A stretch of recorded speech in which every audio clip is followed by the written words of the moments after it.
अस्सलाम वालेकुम नाजरीन। आप देख रहे हैं सहराए कुवैत से न्यूज अलर्ट फेसबुक लाइव और मैं हूं आपकी होस्ट नादिया जीशान। हमारे साथ स्टूडियो से मौजूद हैं अली कासमी और कुवैत से ब्यूरो चीफ खालिद नूर। हमारी जो आज की मेहमान हैं उनकी क्या तारीफ करूं, वो अपनी तारीफ आप हैं। पहली दफा मुलाकात में ही दिल मोह लेने का हुनर जानती हैं। घरेलू काम हो, खाना पकाना हो, नफासत पसंदी हो, सलीका, क्या क्या तारीफ करूं, वो हर फन मौला है। घर की डेकोरेशन से लेके बाहर समाजी सरगर्मियों में मसरूफ रहना, ये हुनर एक ऐसा हुनर है जो कोई सीखना चाहे तो इनसे सीखे। टोस्ट मास्टर से भी मुंसलिक हैं, मिलनसार हैं, लोगों को बहुत मदद करती हैं। हमारी बहुत खूबसूरत सादिया कामरान।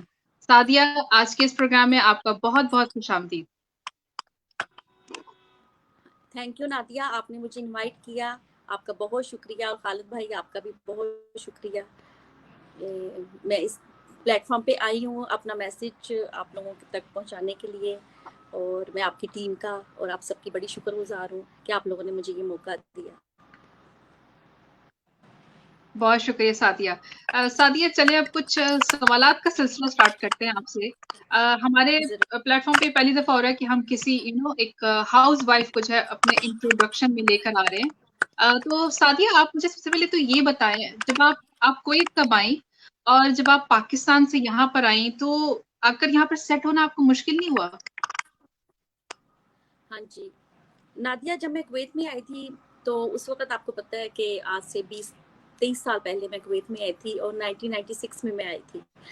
मैं कॉलेज में पढ़ रही थी तो मेरी मतलब कि मंगनी का बना सिलसिला शुरू हो गया।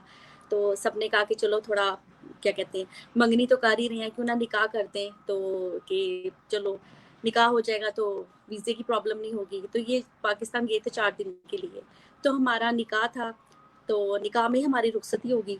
इन्होंने सोचा कि चलो मैं ना शादी का खर्चा बचाऊं, और हमारी मेरी रुखसती हो गई। तो मैं फिर कुवैत में आई। जब मैं कुवैत में आई थी तो यही दिन थे, जून जुलाई अगस्त का महीना था। तो मेरे ज़हन में यही था कि जो बाहर के जो मुल्क होते हैं बड़े ठंडे होते हैं, जिस तरह लंदन, स्विट्ज़रलैंड वगैरह। तो जब मैं कुवैत में आई तो मुझे इतनी शदीद गर्मी और बड़ा मैं थोड़ा सा वो हुई थी। लेकिन अल्हम्दुलिल्लाह बड़ा अच्छा रहा। यहाँ पर मेरा ससुराल था पूरा, और अभी भी है, तो मेरा उनके साथ हम लोगों का वीकेंड वगैरह उनके साथ मेरा टाइम स्पेंड हो जाता था। और उसके बाद सुबह तक हमने उनके साथ रहना, हल्ले गुल्ले करने। फिर माशाल्लाह से, और कभी अकेलापन महसूस होता था। जब मेरी बेटी सीरत हुई तो मैं उससे बातें करती रहती थी। एक दिन मैं सीरत से बातें कर रही थी तो मैंने कहा, सीरत अगर तुम पहले आ जाती ना तो मुझे ये जो मेरा अकेलापन है ना अभी जो मुझे महसूस हो रहा है, ये मुझे ना महसूस होता। तो मेरे ससुर पीछे सुन रहे थे तो बड़ा हंसे, कहते सादिया बेटा ये पहले कैसे आ जाती, इसने तो अपने वक्त पर ही आना था। तो अल्हम्दुलिल्लाह फिर जब बच्चे बड़े हो गए तो फिर मैंने वक्त के साथ साथ अपनी कुरान की क्लासेस कुछ अपना मतलब कि सिलसिला शुरू किया। और अल्हम्दुलिल्लाह मेरा गैदरिंग है, सोशल गैदरिंग भी है, और टोस्ट मास्टर भी है। इस तरह से फिर मैं अपनी ज़िंदगी को आगे लेके चली। वाह, बड़ी आपकी तो बड़ी फिल्मी कहानी है। लगता है किसी दिन तफसील से आपकी कहानी सुननी पड़ेगी। एक ही दिन में मंगनी, ज़रूर। निकाह और शादी, वाह बड़ा जबरदस्त है ये तो। अच्छा, तो आप सही है। माशाल्लाह से 26 साल से कुवैत में मुकीम हैं और आप एक कामयाब एक हाउस वाइफ भी हैं। आपके ख्याल में आपकी इस कामयाबी का राज क्या है? हाँ, एक कामयाब जो हाउस वाइफ होती है ना नादिया, उसमें तहम्मुल, बर्दाश्त, एक दूसरे पे ट्रस्ट, आपका जो हस्बैंड है वो आप कोऑपरेटिव हो। सबसे बड़ी ये बात है कि आपके हस्बैंड के साथ आपकी कितनी अंडरस्टैंडिंग है। और अल्हम्दुलिल्लाह हम दोनों मियाँ बीवी में बड़ा अच्छा एक दूसरे के समझने का, एक दूसरे को मत के दफा तो ये सोचते हैं कि तुम तो बहुत ज्यादा हो कि मुझे जानने लग गई हो। तो मियाँ बीवी को ऐसा होना चाहिए कि आप अपने मतलब शोहर पे डिपेंड भी ना करें, और आप उसके बगैर भी कुछ मतलब कुछ नहीं हो, कुछ नहीं कर सकते। तो मुझे भी जब कुछ करना होता है तो मुझे होता है कि मैं अपने हस्बैंड की परमिशन से और पूरी तरह उनकी इजाज़त से कहीं आऊँ या कुछ करूँ। और सबसे बड़ी बात ये है कि एक जो हाउस वाइफ होती है, आप उस पता है आपको थोड़ा सेक्रीफाइस भी करना पड़ता है और आपको थोड़ा कंप्रोमाइज़ भी करना पड़ता है। तो आप इन दोनों चीज़ों को लेके चले तो इंशाल्लाह आपकी ज़िंदगी बड़ी अच्छी गुजरती है। और बाकी सारे सिलसिले तो ज़िंदगी के साथ चलते ही रहते हैं। तो बस यही है कि आपका अंडरस्टैंडिंग आपकी होनी चाहिए, कोऑपरेटिव हो आप एक दूसरे के साथ, और ट्रस्ट, आपको भरोसा कितना है अपने बिल्कुल, हस्बैंड पे या ये आपका बात तो है वैसे कि उनको ट्रस्ट, अपनी बात करें। जी, ट्रस्ट के बगैर कोई भी रिश्ता जो है, कोई भी कामयाब कभी भी नहीं होता। ये तो बिल्कुल आपने सही कहा। बिल्कुल। ट्रस्ट, कंप्रोमाइज़, तहम्मुल, बर्दाश्त, एक-दूसरे को अंडरस्टैंड करना, यही बुनियादी जो है ना हमारी बुनियाद होती है किसी भी कामयाब रिश्ते की। बहुत खूब सादिया, आपसे गुफ्तगू का बड़ा मज़ा आ रहा है मुझे तो। अच्छा, मुझे मालूम पड़ा है कि आप नफ़ासत पसंदी, सलीका मंदी, बेहतरीन खाना, क्या ये आप बताएँगे कि आपकी कामयाबी के पीछे क्या ये सारे अंसर मौजूद थे, इस वज़ह से आपकी ज़िंदगी कामयाब है? क्या ये ज़रूरी है किसी भी शादीशुदा ज़िंदगी के लिए? ये भी आप कह सकते हैं, चाहे औरत हो चाहे मर्द हो, दोनों की जिंदगी में तरीका सलीका और बेहतरीन खाना एक जिंदगी का शुआर है। हम उसके बगैर अपनी जिंदगी को कामयाब नहीं बना सकते। हर औरत का जो घर होता है वो उसका आईना होता है, उसी से वो पहचानी जाती है कि औरत कितनी नफीस या कितनी सफाई पसंद है। तो ये शुरू से ही था, आपको पता है, आपको होता है कि सफाई नफासत पसंद और ये सब कुछ हो, क्योंकि जब आपका शोहर घर आता है तो उसको बड़ा अच्छा लगता है कि इतना साफ सुथरा घर, बाथरूम, किचन आपके चमक रहे हैं। तो वो यही कहती हैं कि मुझे ऐसा लगता है जैसे मैं जन्नत में आ गया हूँ। और हर औरत का जो घर है वो उसकी जन्नत होता है, और हर कोई अपनी जन्नत को खूब से खूब तर करने की कोशिश करता है। तो मेरे ख्याल में ये बड़ा ज़रूरी है कि तरीका सलीका जो है वो आना चाहिए, औरत में होना चाहिए। और बेहतरीन खाना और बेहतरीन खिलाना, ये मेरा पसंदीदा मशगला है। मैं खुद भी बड़ी शौकीन हूँ खाने की, और जब मैं आई तो मैं इतनी मतलब नहीं थी खाने वगैरह में एक्सपर्ट। मेरी सास ने मुझे माशाल्लाह बड़ा इसमें किया, उन्होंने वो बेहतरीन कुक थी, और उन्होंने माशाल्लाह मुझे बड़ा मतलब खाना वगैरह हर तरह के जो गुड़ थे ना खाने के, उन्होंने मुझे सिखाए। तो अल्हम्दुलिल्लाह आज मैं एक अच्छी कह सकते हैं आप लोग के कुक हूँ। और कि क्योंकि आप एक बेहतरीन से बेहतरीन जो होटल है वो भी आपको उधर भी आप चले जाएं तो आपको वैसा खाना नहीं मिलेगा जैसा आपकी बीवी आपको बना के दे सकती है, या आपके लिए बनाती है आपके हाथ अपने हाथों से। तो अल्हम्दुलिल्लाह, तो ये शौक है मेरा, मतलब खाना बनाना और सफाई सुथराई। और आपने देखा होगा पौधों का शौक है, घर में पौधे हैं, डेकोरेशन, ये वो सब। तो मियाँ कई दफा उकता जाते हैं कि इतनी डेकोरेशन, इतनी चीजें तुम्हें क्या है। और कभी सेले लगे तो मुझे आ रहा होता है, मुझे मैसेज आया था कि सादिया को भेज दो, अभी तक सादिया क्यों नहीं आई शॉपिंग करने। तो ये मेरा शौक है थोड़ा।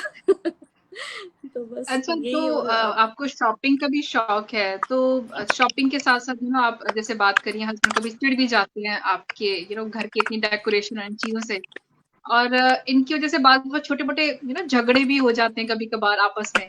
तो शिकायत के लिए आप फ़ोन किसको करती हैं? अपनी सास को फ़ोन करती हैं या अपनी अम्मी को फ़ोन करती हैं? हाँ, नादिया, आपका सवाल बड़े मजे का है। और ये मतलब कि मैंने अपनी ज़िंदगी से एक सबक सीखा है, या कह लें वक़्त के साथ-साथ मुझे ये सिखाया है कि मियाँ-बीवी का जो रिश्ता होता है ना, वो ऐसा नाज़ुक भी है और इतना सख़्त भी है कि अगर आप दोनों आपस में लड़ते-झगड़ते हो, आप तो 1-2 दिन में ठीक हो जाते हो, लेकिन अगर आप अपने माँ-बाप को या अपने ससुराल में किसी को इन्वॉल्व करते हो, तो वो चीज़ें सही होने के बजाय और ज़्यादा ख़राब होती चली जाती हैं। तो मेरे ख्याल में कि मियाँ-बीवी के जो झगड़े हैं वो खुद ही निपटा लें तो बहुत बेहतर है, ना कि वो अपनी अम्मी को बेचारी वहाँ पर परेशान। हम लोग इतनी दूर बैठे हुए हैं अपने घर से, दियारे गैर में है, कोसों दूर है, और मैं छोटी-छोटी बातों पे अगर अपनी अम्मी को या अपनी मतलब किसी को इन्वॉल्व करूँगी तो मुझे नहीं, मतलब कि बाद में मैं तो ठीक हो जाऊँगी, क्योंकि मियाँ रूठना बनाना हर औरत को अच्छा लगता है। वो थोड़ी वैल्यू मिलती है ना, आपको पता है, वो तो प्रोटोकॉल मिल जाता है, जब आप रूठ रहे होते हो, जब आप बनाते हो तो आपको कुछ गिफ्ट शिफ्ट ऐसे। तो इस वजह से रूठना बनाना तो आपको चलता है। लेकिन मेरे ख्याल में अपनी जिंदगी में आप किसी को भी मत इन्वॉल्व करें। आप अपने रिश्तों, ये लड़ाई झगड़े जो है ना, आप खुद ही निपटा ले तो बहुत अच्छा है, क्योंकि दूसरे लोग आते हैं, कई दफा वो ठीक हो जाता है, कई दफा काम खराब भी हो जाता है। तो इस वजह से मेरे ख्याल में तो किसी को इन्वॉल्व नहीं करना चाहिए इस चीज में।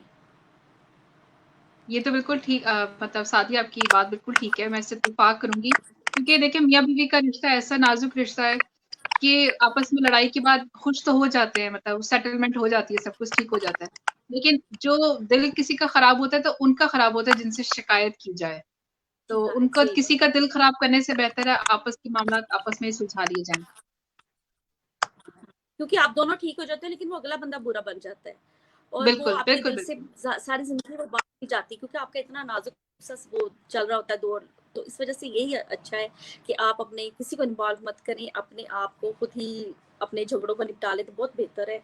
अच्छा सा खाना बनाएं, मियाँ को खिलाएं और सुलह सफाई हाँ, खत्म, और थोड़ी सी कहानी शॉपिंग पे खत्म। ले जाएं। हाँ, आप शॉपिंग को ले जाएं, अच्छा सा सिनेमा मूवी को, बस बिल्कुल। इस तरह से अच्छा, आपस में तो ठीक हो आपके जाता घर है। में जब बच्चे जो हैं वो किस तरफदारी करते हैं, मतलब आपकी साइड पर होते हैं बच्चे या आपके हस्बैंड की साइड पर? हाँ जी, नादिया आपको पता ही है कि जब भी कभी कुछ ऐसा मौका हो तो बच्चों का झुकाव जो होता है हमेशा अपनी माँ की तरफ ही होता है। और मैंने भी अक्सर ये नोट किया है कि जब हमारी कभी आपस में हो जाए तो मेरे बच्चे मेरी तरफदारी करते हैं, बल्कि मेरे मियाँ कहते हैं कि जो मर्जी भी कर, हस्बैंड यही कहते हैं कि जो मर्जी भी कर लो लेकिन बच्चे माँ के ही होते हैं। लेकिन बाप की मोहब्बत कभी उनके दिल में ख़त्म तो नहीं होती, लेकिन उनका झुकाव मेरी तरफ होता है। बाद में वो मुझे कहेंगे भी कि मामा आप ज़्यादा मतलब एहसास हो रही थी, तो आप हसास हो रही थी लेकिन बाबा बिल्कुल ठीक थे। तो ये होता है बच्चों का कुदरती तौर पे, बच्चों का दिल जो होता है ना, क्योंकि उनकी माँ इस दौर में अगर गमगीन है तो बच्चों को होता है कि हम अपनी माँ की थोड़ी सी दिलजोई कर ले, और हो सकता है इसी बहाने से वो तरफदारी कर रही हूँ, लेकिन दिल उनका जो होता है ना अपने बाप की तरफ ही होता है। अच्छा, तो सादिया, आप आपसे तो दिल कर रहा है और मैं बातें पूछूं, लेकिन हमारा टाइम का थोड़ा सा होता है। आपसे फिर इंशाल्लाह दोबारा हम कोई तफसीली गुफ्तगू करेंगे। मुझे आप जरूर। कोई आप हमारे जो नाजरीन हैं उनको, जो स्पेशली हमारी हाउस वाइफ्स हैं जो घर में हाँ हैं, जी। मतलब फैमिली को अपना पूरा एनर्जी, अपना टाइम बच्चों के साथ, अपने हस्बैंड को, ससुराल को टाइम देती हैं, उनको कोई आप कामयाब जिंदगी के लिए कोई पैगाम देना चाहें? हाँ जी। नादिया मैं यही कहना चाहूंगी कि आप खुश रहें और खुश रखें। अगर आप खुद खुश होंगे तो आपका घराना एक सेहतमंद घराना होगा। आप खुद नहीं खुश होंगी, आप खुद नेगेटिविटी में रहेंगी तो आपके घर जो है वो हमेशा मतलब नेगेटिविटी में रहेगा। अगर आप पॉजिटिव हैं तो आपका घर भी पॉजिटिव है। और दूसरा ये कि यहाँ पर जो दियारे खैर में जो लड़कियां हैं या जो औरतें हैं वो नई नई आती हैं शादीशुदा होके, तो मेरे ख्याल में उनको अपने हस्बैंड की आमदनी में गुजारा करना चाहिए। ये नहीं कि आपकी आमदनी अगर माकूल है तो आप उसी हिसाब से चले, अगर ज्यादा भी है तो फिर भी आप उसको, फिर ज्यादा है तो फिर आपका जो दिल करता है आप करें, उसमें कोई मुमानियत नहीं है। लेकिन ये कोशिश करें कि जो अपने जितने पैर हैं उसी में, अपनी चादर में उतने ही अपने पैर फैलाएं।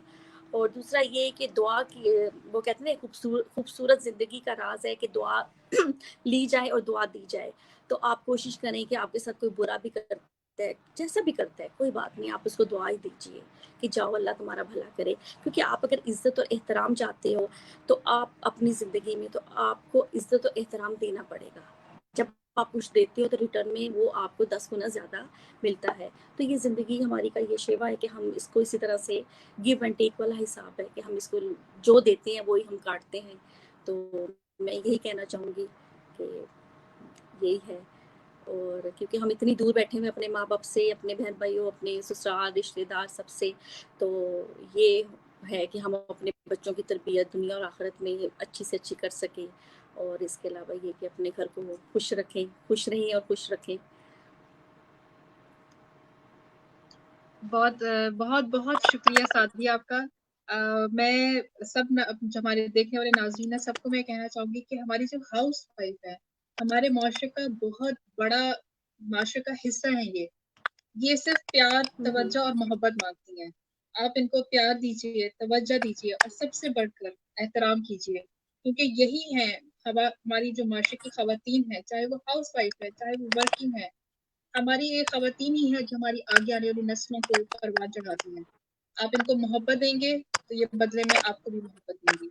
एहतराम कीजिए, हमारी पूरी खवातीन जितनी भी दुनिया में है सबका एहतराम कीजिए और उनको मोहब्बत दीजिए। आपका बहुत बहुत शुक्रिया सादिया, आपने हमें अपना कीमती वक्त दिया और बहुत मजा आया आपके साथ गुफ्तगू का। मैंने बहुत एंजॉय किया और मुझे उम्मीद है हमारे नाजरीन ने भी बखूबी एंजॉय किया होगा हमारे साथ के प्रोग्राम को। तो हाँ जी नाजरीन, नादिया, आपका देखते हाँ जी रहिए। आपका भी बहुत शुक्रिया। आपने मुझे इस प्लेटफॉर्म पे बुलाया और मुझे अपना मैसेज कन्वे करने की कि मुझे मौका मिला। आप लोगों का, नाज़रीन का, सबका बहुत बहुत शुक्रिया। Thank you so much. You welcome Sadia, you welcome. और नाज़रीन, please don't forget to like, subscribe and share us on YouTube and follow us on Facebook, news alert, Facebook live. तब नेक्स्ट प्रोग्राम तक के लिए इजाजत दीजिए। अल्लाह हाफिज।